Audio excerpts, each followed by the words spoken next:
الأشعة بالصبغة إزاي بنعملها وإمتى بنعملها وليه أصلا بنعملها؟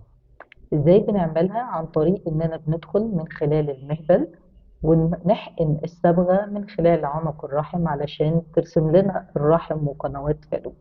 وفي الوقت ده بناخد صور اكس راي علشان تبان لينا الصبغة جوه وصلت لفين وعملت ايه.